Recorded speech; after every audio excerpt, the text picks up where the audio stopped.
Hello and welcome. I am Scrapperlock, and this is City of Villains on the Rebirth server with our level 47 Mastermind Nightmare Lass, who has 26 million experience earned and almost 3.5 million to go to get to level 48 and our next set of enhancement slots. And we are with, what's his name here? Vernon von Grun, who is this mad scientist who's trying to get us to help him become a scientist that everybody believes. I guess a scientist whose hypotheses everyone agrees with. That's kind of what he's trying to do. So I've been thinking about in terms of doing the missions. I think we'll do this guy's story arcs because we need so many XP and we're not getting like 2 beats per episode. I suspect we're only going to be about 6 beats through by the time we finish him. If that's true, then I will go ahead and just gain some XP off screen and bring you guys back when we're level 48. One of the things I do want to try one more time is newspaper missions. I think the last time I did that I was below level 45 and the broker didn't have any more contacts, but he might have another contact once now that we're between 45 and 50. So I'm going to try it one more time, but I'm not going to do that on screen. So if we get to a point either in the 47th or the 48th level where we have a bunch of beats to go and we've done an entire storyline for a contact, I won't record it and I'll just do the newspaper missions and we'll see if we get any other contacts.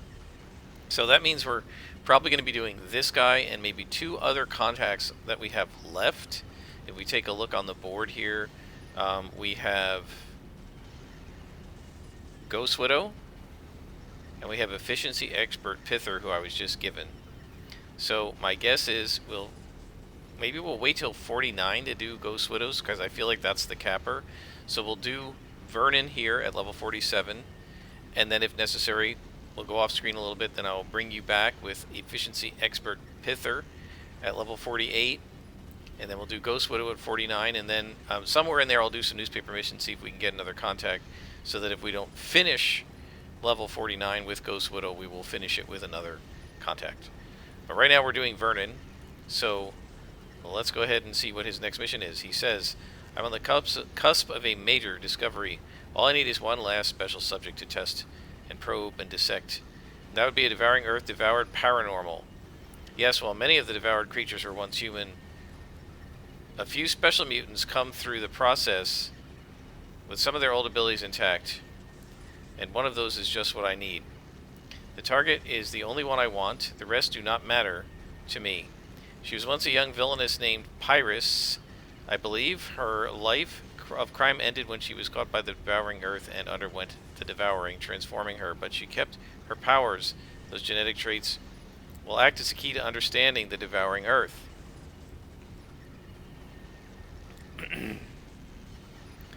And then he says, don't forget the tranquilizer darts. This may be a bit of a fight. Pyrrhus could be quite a fight, particularly if you're on your own. Alright, so that means that she is probably an elite boss, which means that we are going to want to set this to +0. So I'm going to go out and do that, and I will bring you guys back when we are ready to go into the mission. Alright folks, we are back, summoning our demons and getting ready to go in and fight Pyrrhus. Our mission is set to +0, so hopefully she will not be a +2 or hopefully even a +1 elite boss, but we'll see. If she's Pyrrhus and she's fire-based, we might be okay, because our guys do okay against fire damage, because they are demons. Right? You can see this resistance, some of this is mine, but some of it is the buff that, what is it, Larry or Mo, one of them puts on us. So, Mo, I think, because he's the fire guy. Place is even warmer than before, yes, well, because we have a fire girl in here. So come with me, guys.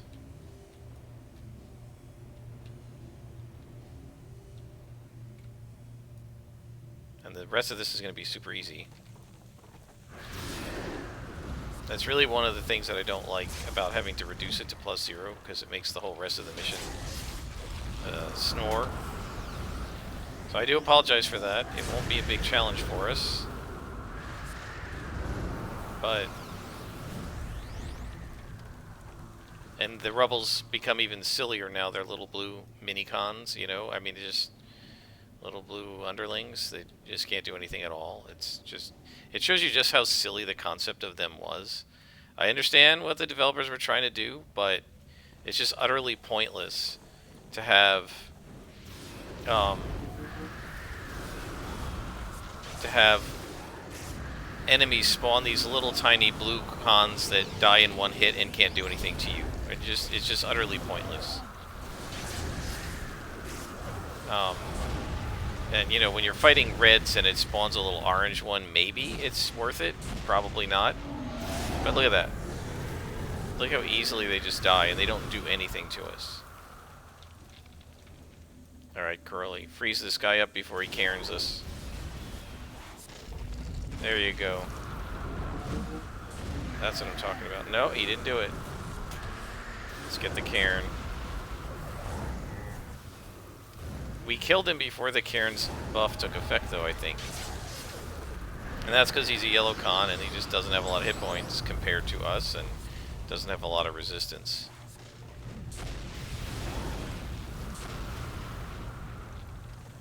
You know, one of these days, just for fun, I can't do it on the Mastermind because my minions won't. They'll fight.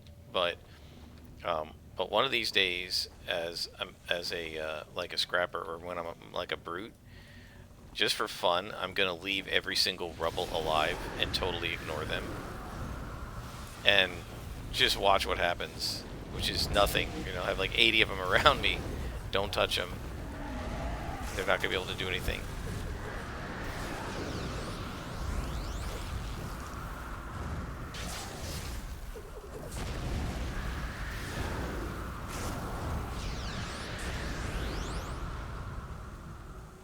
Any rebels? Yep.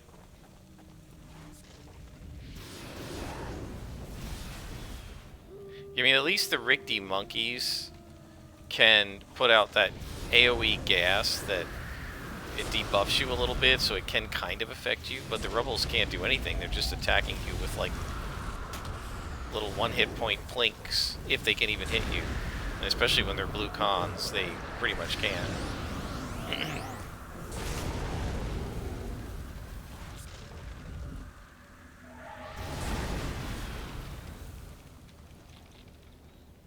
They just had a friend of mine say it, die like dogs. Of course, she wasn't talking about video games. Is this our enemy here? So she's an elite boss, level 47, so she's even con. That's good. We're going to need to teleport these guys out. So back up, guys. We want to fight the elite boss alone. Back up, come on. You see, they get hung up on the geometry. Yeah, she used to say die like dogs about her students on exams when she was a TA. They died like dogs on her anatomy exam.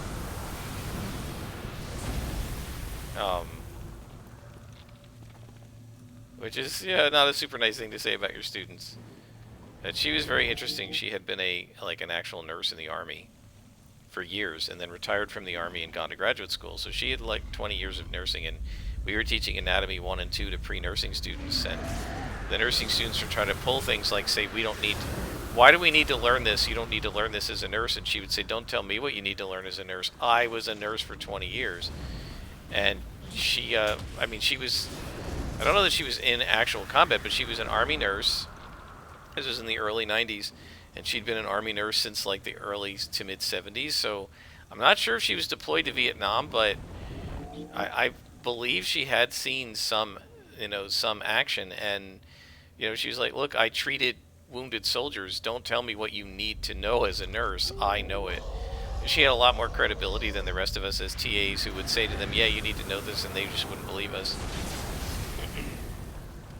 And one of the things that's true of, I think, both nursing and medical students, maybe it's true of all students, but I see them the most as a bio instructor, and I saw them a lot as a student when I was, an undergrad, is students of those who plan to go into those fields they think they know what they need to learn in those to be successful in those fields, even though they've not gone to medical school or anything.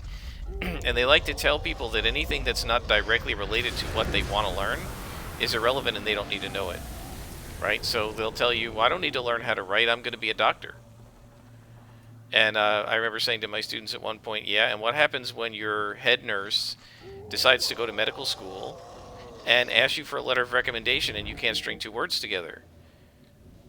Maybe you don't need to learn how to write directly in your practice, but as an educated human being, you should know how to write. So that didn't bring her.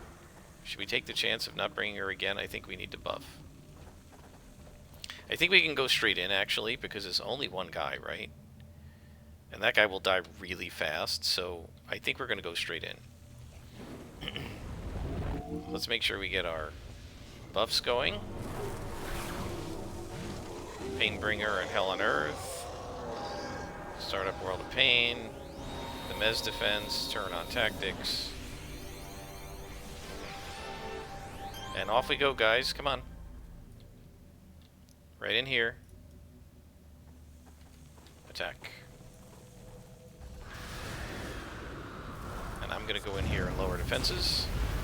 And we go after the big bad. So now my job in here is to just heal like crazy.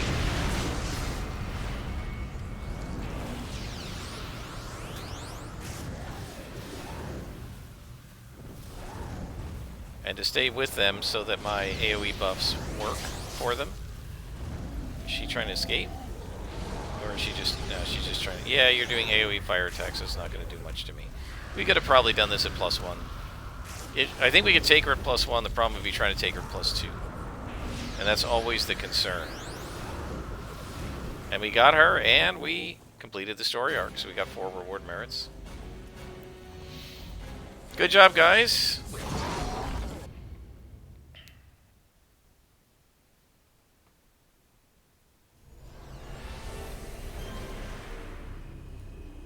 And we still can't call Vernon. Hopefully we will be able to after this, so I will head back there and I'll bring you guys back when we are with our contact.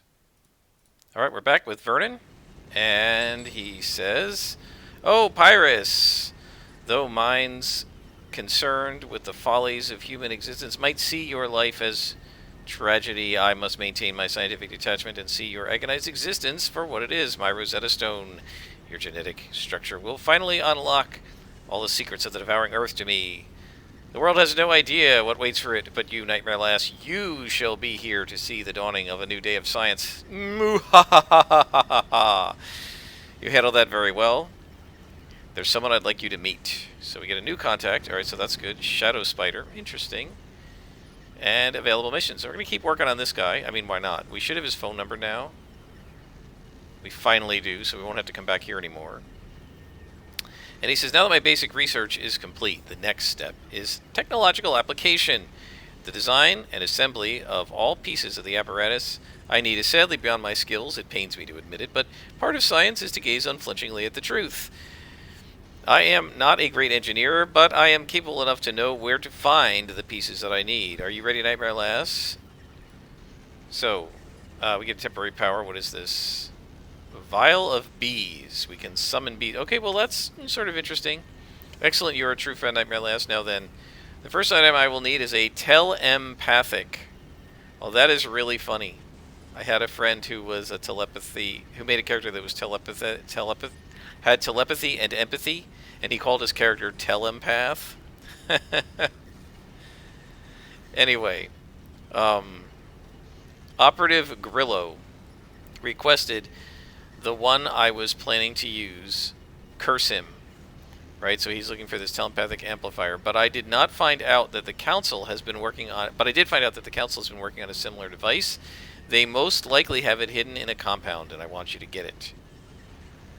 Nothing else matters, but if you wish to conduct some experiments in the mayhem yourself while you're there, be my guest. In fact, here, take this. It's but the first fruit of my understanding of the devouring earth. These insectoid predators have been modified to lay dormant until you throw them at an enemy, and then there's almost no chance they'll attack you back. Well, okay, whatever. We don't need the bees. I'm just gonna remove it. No, I want to remove it, not info it. Remove. There we go. All right, so we need to steal A device from the council. This one's here in Granville. He kept sending us to other zones, but this time he's doing Granville, so we'll just stay here. We don't need to pause the video because it's nearby. But first, we do need to actually change the mission difficulty, which, as I think Hivar pointed out, there is a Fortunata around here somewhere to do that, and I have used her before. And we'll just go back to +1. Hopefully that will take in this mission. One of the benefits of me being stupid and not realizing that there were these in every zone and always going back to Sharkhead, because it's the first and only one I had found for a while, and so I just kept going back to that one. One of the advantages of that is after shifting the difficulty, I had to shift zones, and sometimes when you change the mission difficulty, it just doesn't register it immediately, and it often registers it more readily if you change zones. Loading in a new zone seems to make it realize it's got to do a +1 instead of a +0 or what have you.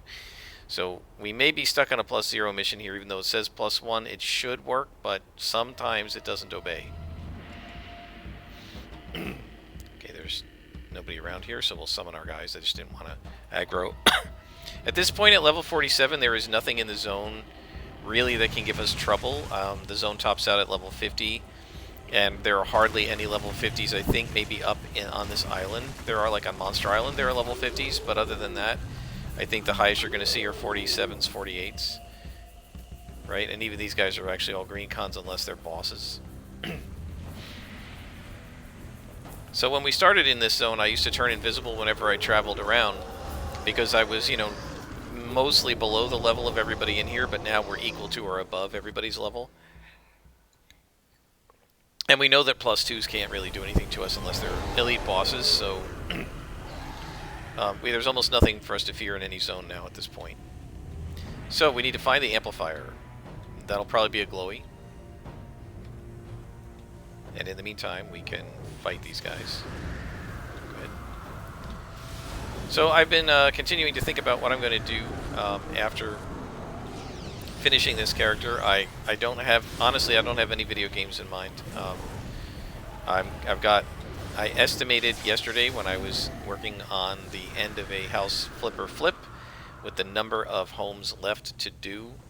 If I don't include the HGTV ones, which I think I won't, because I'm kind of getting tired of making those videos. I want to continue. I want to finish the campaign, but I estimated there are about 14 of those left. I estimate there are probably about 16 of these, 17 of these left, something like that. Maybe not. 5 per level, 3 levels. Yeah, and then maybe 1 at level 50 or so. Yeah, there are about 14, 15, 16 of those left as well. So I'm still not sure what's gonna, you know, what's gonna be next. I don't know. I do want to continue my efforts to come up with a solo tabletop role-playing campaign, but I have no idea whether I'm going to want to actually record that and post it. I mean, I'll probably record it for my own self, but I found that actually very useful when I was doing Ironsworn. Going back and watching it, I saw myself making a bunch of mistakes with the rules and realizing that I had screwed up and I had like forgotten to apply a bonus or a penalty, or forgotten or made the wrong move at the wrong time, or forgotten to make a move I was supposed to make. And so I think at least while I'm learning, it'd be, you know, for champions it wouldn't be necessary, but while I'm learning a new game system, which I almost certainly will be, probably Savage Worlds, almost certainly Savage Worlds at this point, I think watching will help me. Watching myself, you know, after it's done, you know, a few days later, going back and rewatching it will help me see where I'm screwing up, and that's very valuable to the learning experience. So I probably will record it as a sort of a bonus. By the way, those recordings are much smaller than these, and I think because the size of the video file is based on how much each frame of video changes from the frames before it. It's based on the delta. So if I do this a lot, it would make the file much larger than if I just sit here like this, right? Because here there are changes, right? The character's floating up and down, there are visual effects, but this background is not moving. But if I keep doing this, right, that's increasing the file size, because in every frame the background is different completely from the way it was before. So go get this guy. Start with the lieutenant. Freeze him, please.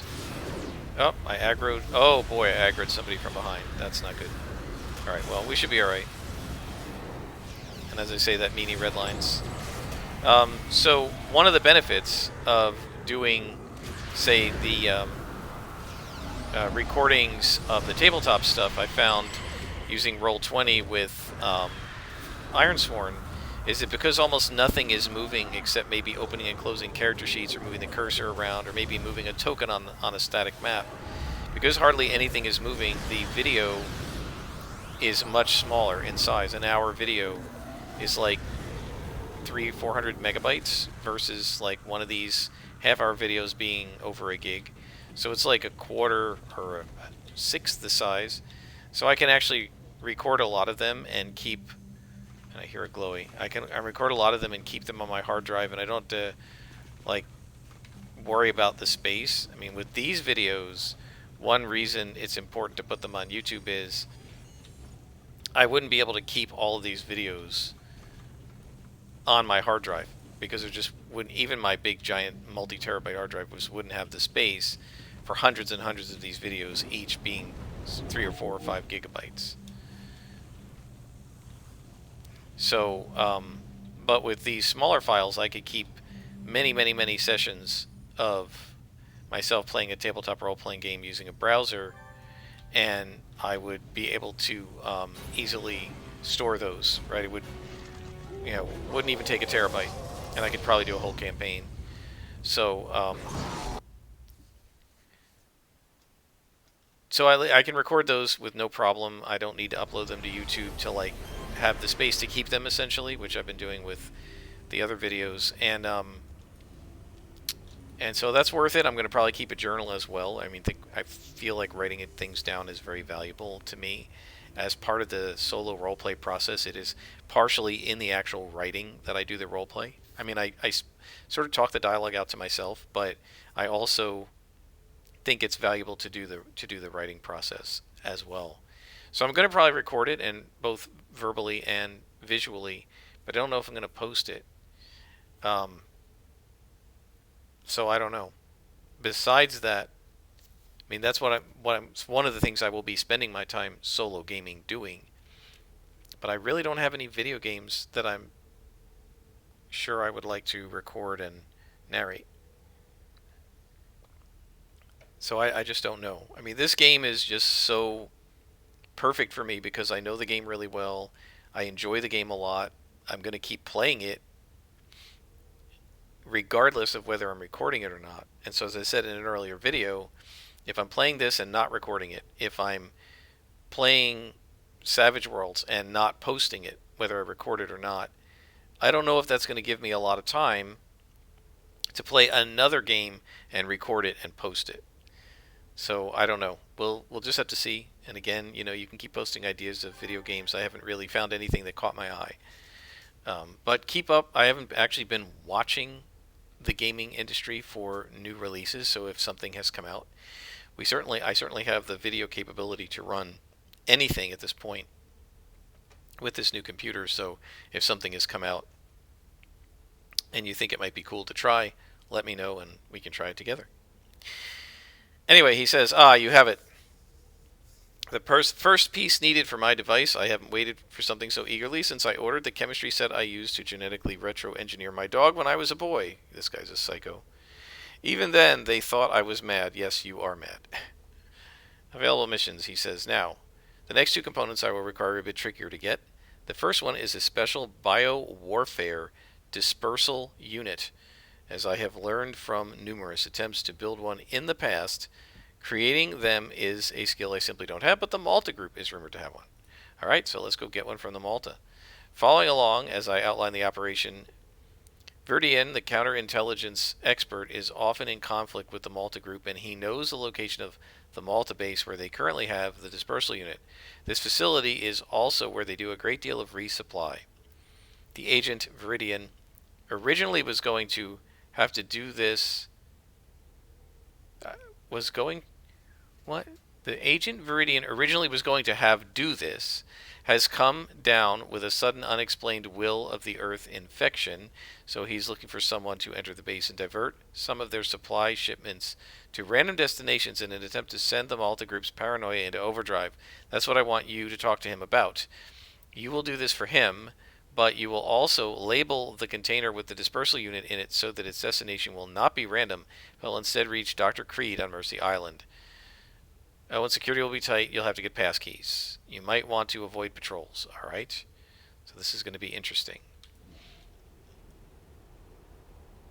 I don't know if we're going to talk to this guy and then go in, or if this is a mission itself.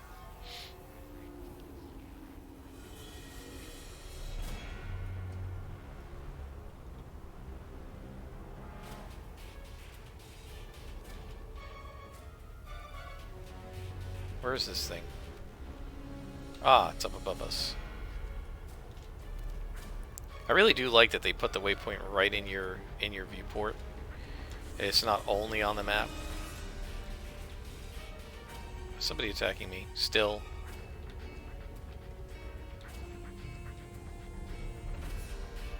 Okay, so Viridian says, Nightmare Lass, huh? You looking for something to do? That's funny, I've got something for someone like you to do. I hate coincidences. They make me suspicious.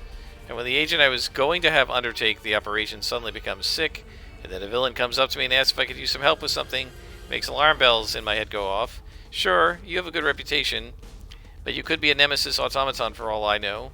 But there's no way around that I need someone to enter a Malta base for a mission. And I'm out of time. You in? Good. The operation is simple. Divert the destination of 3 crates, change the shipping labels on them, and alter the shipping address information in the computer. You have to get passkeys off 2 sets of guards to gain access to the compound when you're done. When we're done. Understand? Okay? And this is Shadow Spider, so this is another one of our contacts. So we'll be coming back to these guys. Alright, so we now need to go to Cap Au Diable, so let's go ahead and teleport there, and this will be our final mission of this episode.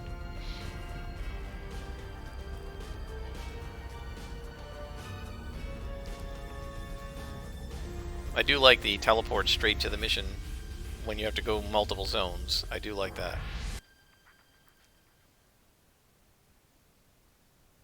Watch, this will be right by the ferry, won't it? No, that's good. Alright. So let's head in, and I'm not going to summon the beasts yet because we've got to avoid patrols, and okay, I thought this was going to be an outdoor mission, but... so, 4 crates to reroute, adjust the shipping computer, get the first passkey, get the second passkey. Alright, this is just going to be just kill everybody. I don't have to avoid patrols. We have demons. They'll kill the patrols. We got to watch sappers. The last adventure against these Malta guys, I was so keyed in on the operations engineers who like to summon the turrets that and that's mostly who we faced, that I completely forgot about sappers until we got to the boss who had a sapper with him, or her, and drained all the endurance of all my buddies. So we may not be able to avoid that anyway, but because they'll probably send out their AoE endurance sap. So we need a key there, alright, and there's an elevator there. They might send out their endurance sap before our minions can defeat them in one shot. So we need a key for that one. I bet we need a key for this one. Yep. So we have to go to the south door first. And we're going to beat up guys until we get the keys. Look at that, Lieutenant right to start with. You guys are going to stay here. I want to take a look at what's in the room first. So there's nobody to either side. And we got a boss right there. You see, this is why I'm checking. So we have a purple boss right there, red lieutenant here. And another red lieutenant there.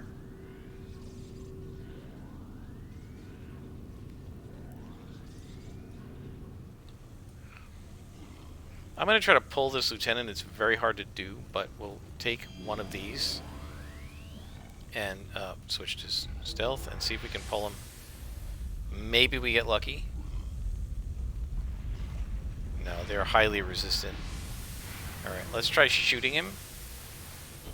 It's dangerous for me to pull because I'm not that tough, but I do have some resistance, so bring him out.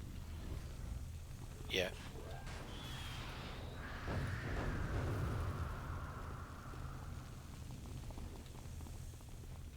Oh, Curly entangled him. Well, alright, just go attack him. I just don't want my guys to wander over here and get caught up with that boss while we're fighting this lieutenant. Alright, guys. This way. Come on. Alright, now this lieutenant is next.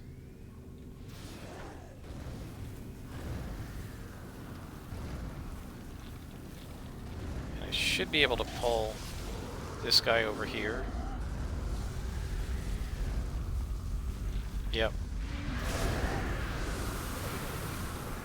Let's see if I can pull this lieutenant.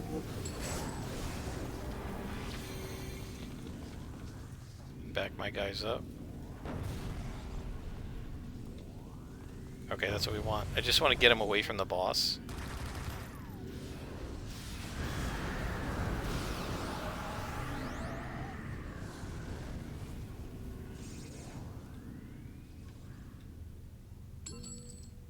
So my guess is that boss will have the first pass key, and then somebody after the first door will have the second pass key.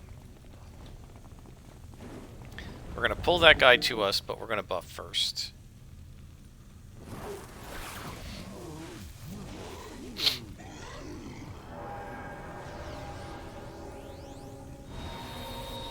We don't need this blue.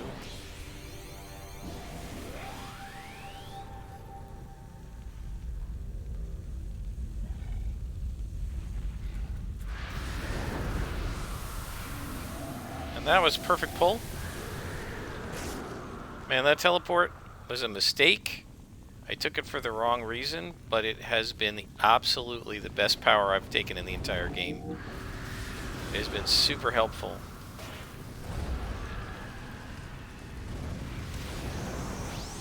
Oh, great, this guy's a teleporter.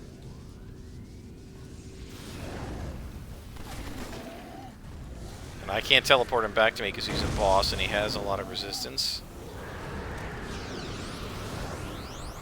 Oh, good. Curly froze him. That is what I like to see. Good job, Curl. Twice. He caught him twice. That is excellent. Look at that, 46,000 XP. And now we're being ambushed, and we found a key.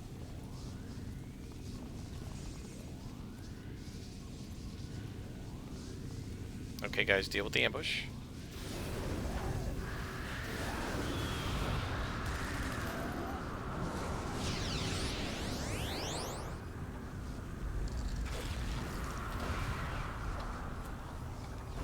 There you go.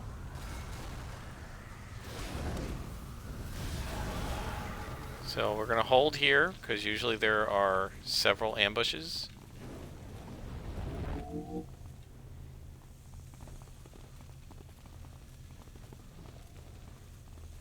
Anything? Yep, there's another one. Go get him. I'll take a sturdy for myself, just in case they decide to attack me, because it is an ambush. They usually go after the PC and not the minions.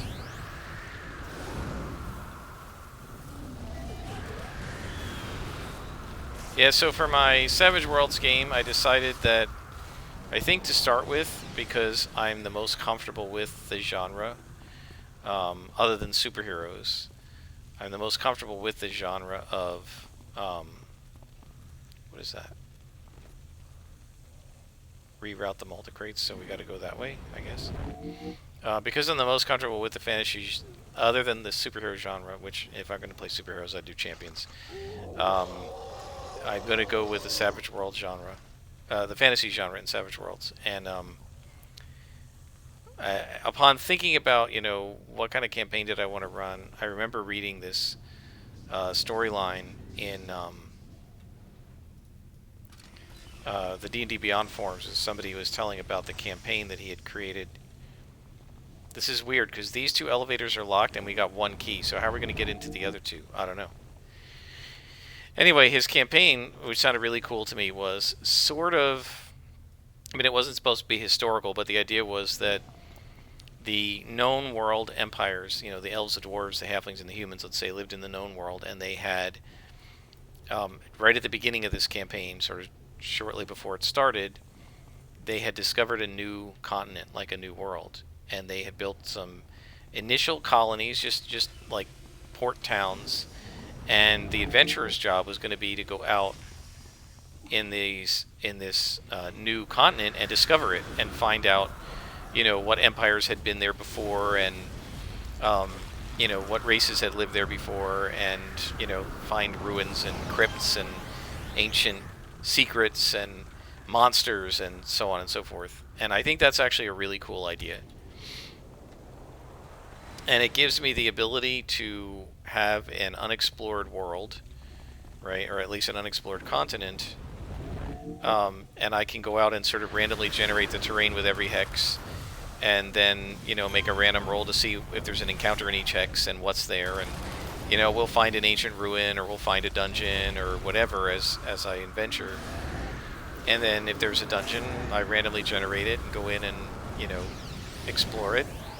And if there's if it's a, you know, a crypt or a graveyard, we explore that and maybe find treasure. And as I go, I may find... I'm going to start with a single character because, especially when you're on a new role-playing game, trying to play multiple characters at once is very difficult.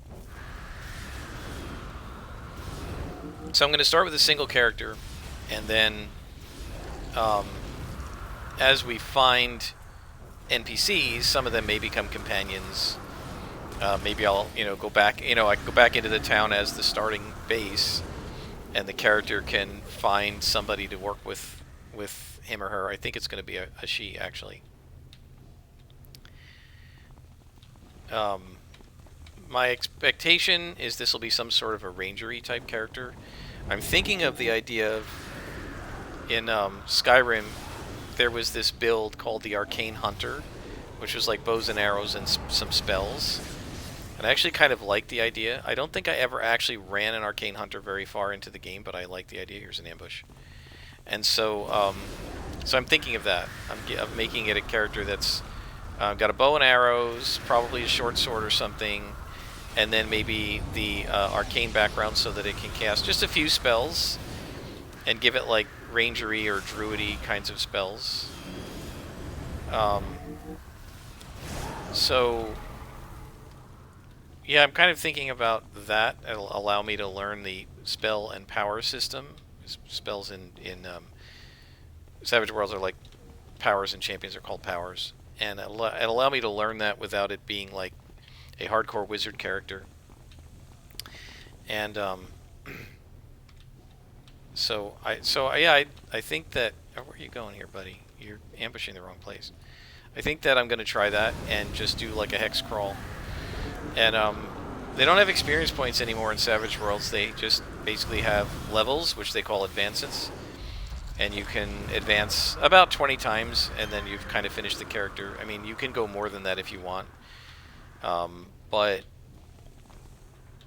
my one of the things they sort of recommend... What's going on here? So we don't have any glowy?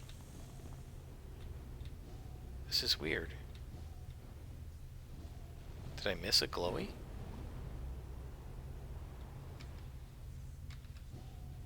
Like, why did we come up here? There's nothing up here. One of the things they recommend if you want a quick campaign is that you can advance once every session. And my intention is to do like 1 hour sessions, which would be 20 hours of play, and then you're a high level character. And that doesn't sound like much. It's not really. And I honestly don't know why they sent us up here, because there's nothing here. I wonder if something didn't spawn. Let's try the other doors and see if the passkey will get us through one of the doors. If not, I might be stuck.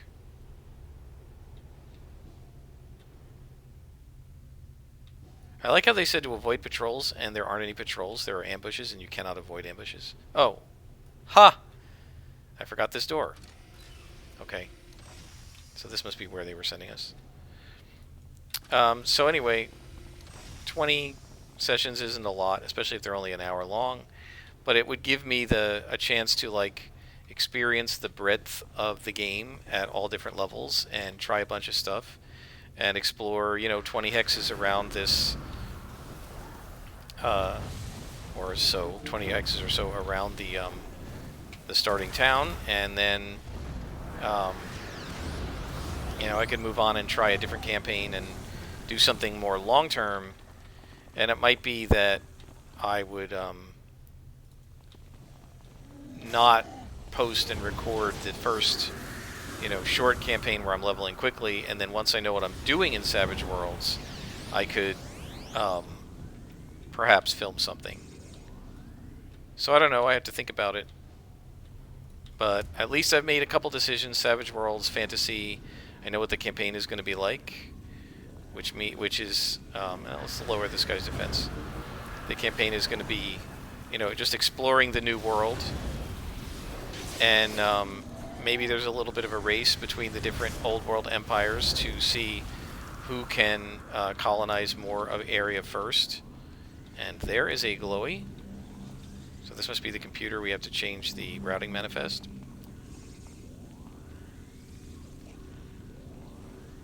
Okay.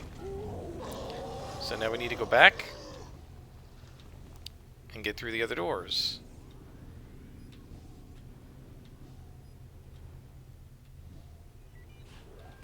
Oh, we're being ambushed. Hang on.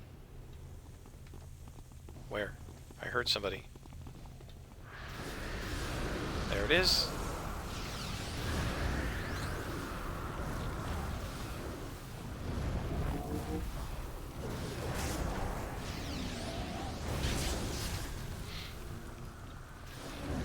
I don't know if that was an ambush or if he just was standing here. I expect to be ambushed after each step along the way. But yeah, they said to watch out for patrols. But there aren't any patrols, there are just ambushes. And you can't avoid ambushes, which is really kind of funny.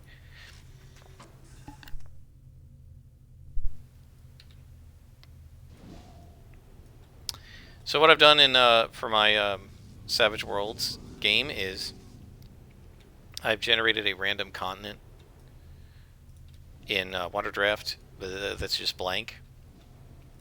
And I'm going to locate the town in a random part of the continent.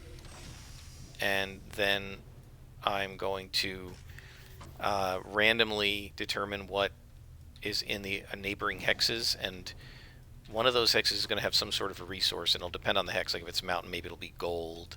If it's irons, if it's hills, maybe it'll be iron or something. I don't know.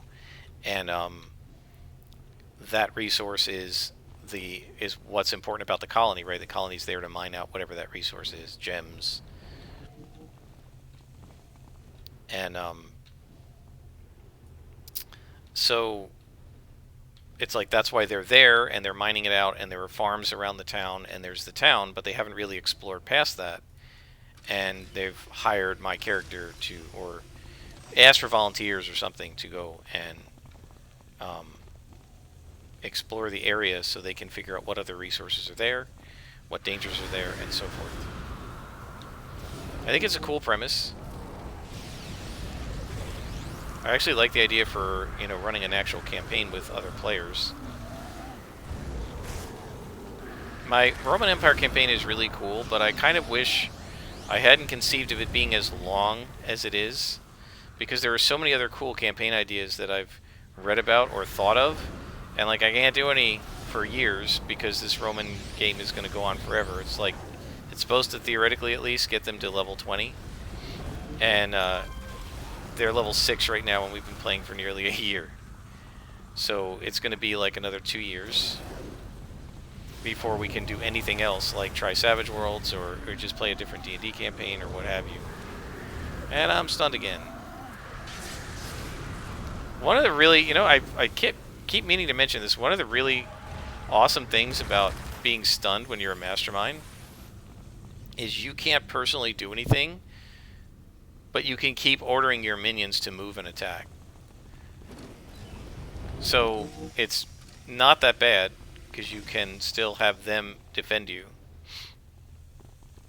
So it's one of the nice things about being a mastermind. So yeah, I kind of wish I had conceived of a more, well, I mean, I did, right? I did conceive of a more generic open world kind of sandboxy game where we could just have adventures, and when we decide it's time to stop and move on, we could. There's no, like, world story. But the players didn't want that. They wanted the world story of the Roman Empire. They thought that was cool. And I probably just got a badge for being stunned a lot or something. Immobilized. Yeah, because this character doesn't have Mez defense. I don't know if my my Scrapper and Stalker ever got that. Okay, so what are we doing here? We didn't get a pass key. We didn't find any glowies.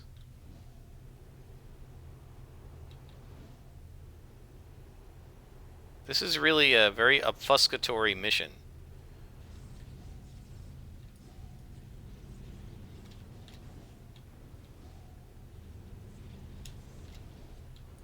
Like, what's the point of this passkey if there's nothing here? And you would think that this would be where you would get the second passkey to go into the next area, because I don't think we can go into the next area. But there's nobody here.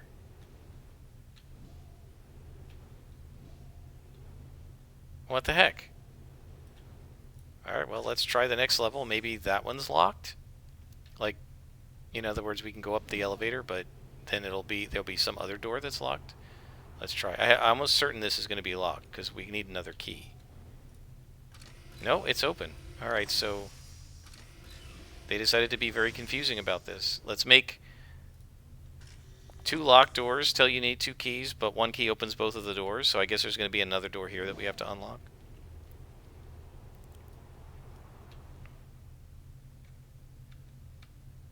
There's a glowy.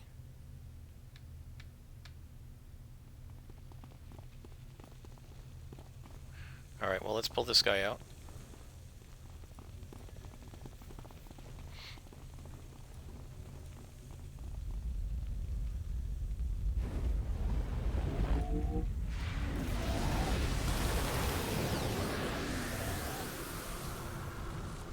Yeah, I kind of wish I had conceived of a world story that might,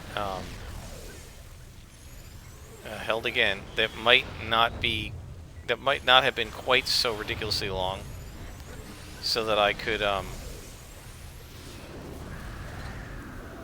so that we could try some other things.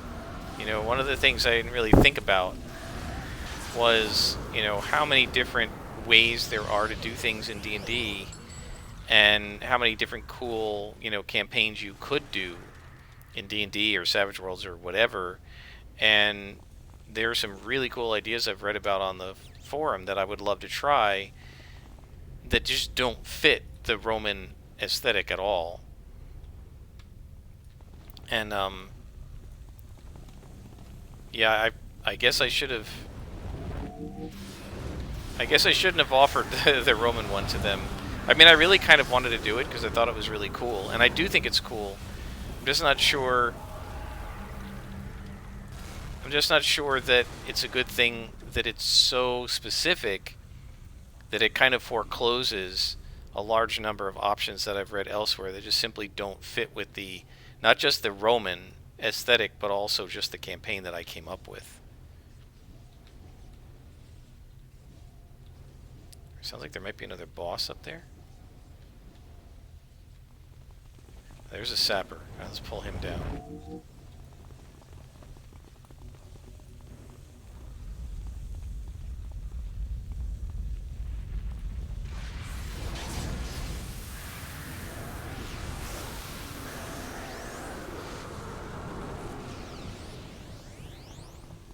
Okay. Alright, you guys definitely need to come out here because they're getting stuck. Alright, now I'm going to turn invisible and see what's up there. There's the boss. I knew there was a boss up there. Is there anybody else up here with him? There's that guy. And he's a lieutenant, so I'm not going to be able to pull him, I think. Alright, well, we're just going to have to buff up and go get him. Has everybody got their purple buffs? They do, alright. So, Hell on Earth. Painbringer. World of Bane. Rid of Protection.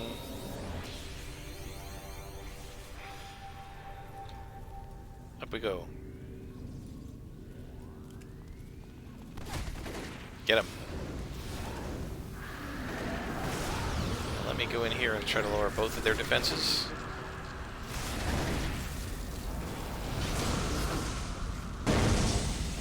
Ouch.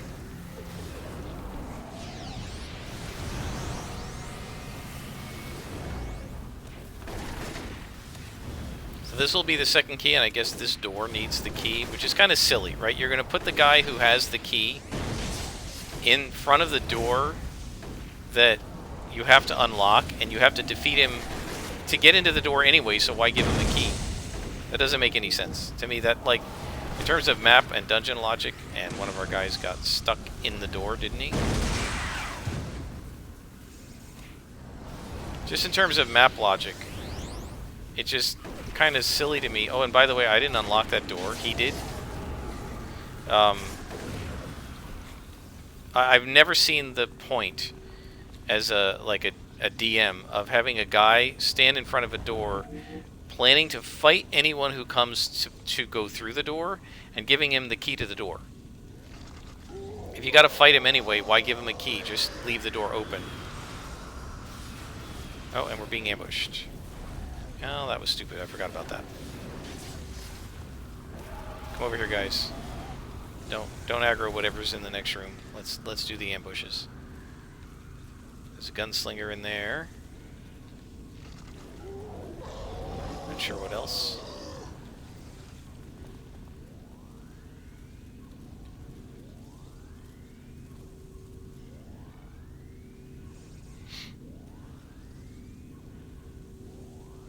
I mean, I guess sometimes, yes, it does make sense if it's a prison, that a prison guard would be standing outside the prison with the key. But in a case like this, where you just have to get into this room, and he's going to block you from getting in the room anyway, there's really no point to giving him the mechanism of having a key.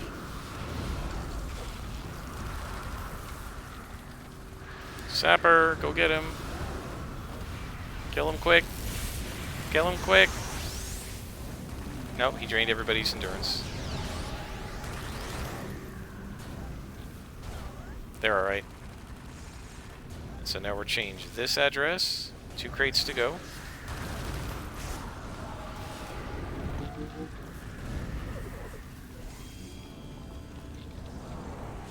Alright, guys. 1 more hallway, 2 more crates.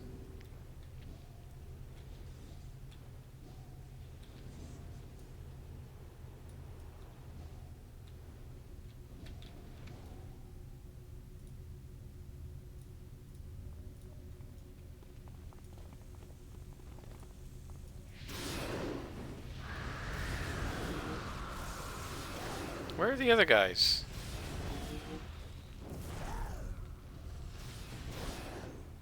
Come on. Like, what takes them so long? Are we missing one of the little ones? Eenie is there. Meanie. Yep, we're missing Meanie. Look at this. He can't figure out how to get in. This is your typical stupid AI. You know what, Meanie? I'm punishing you. You're not getting any buffs. I'm not going to stop to give you buffs. If you want buffs, you shouldn't get lost. That's what comes from serving an evil mistress. She's not going to be kind.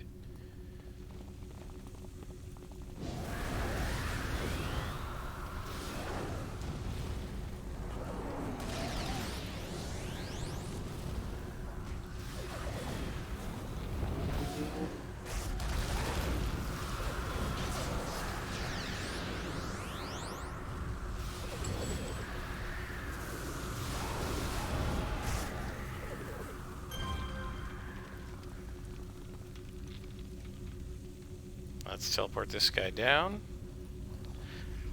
The main reason I do this kind of thing is because the minions are so stupid that I know they're going to have trouble going up the ramps. So I bring one guy down to just make the battle a little easier, because it's going to be harder because they can't figure out how to get up to the guy.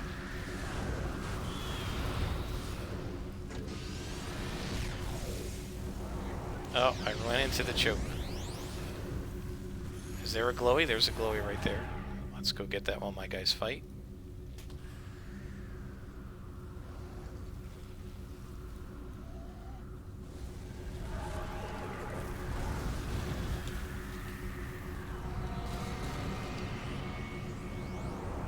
And there's one glowy left.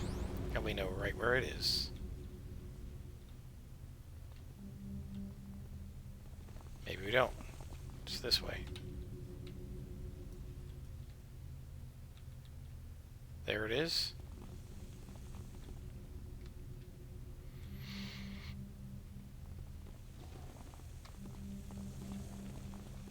And there's a buddy. Hiding in the shadows there. I didn't even see him. This is the final crate. So apparently the Malta... Who just froze me? That's funny. Apparently the Malta are too dumb to realize that after somebody broke into their base, they might want to check the addresses to make sure things are going the right way. That's hilarious. Alright, so now we need to get the device from Dr. Creed on Mercy Island. Guys, I think I'm going to do that in the next episode, because this has been pretty long. Gosh, we're at almost an hour. I'm really sorry. I didn't realize it was that long. So I will do that next time. So we will get the device from Dr. Creed next time. Until then, I am Scrapperlock, and this has been City of Villains on the Rebirth server.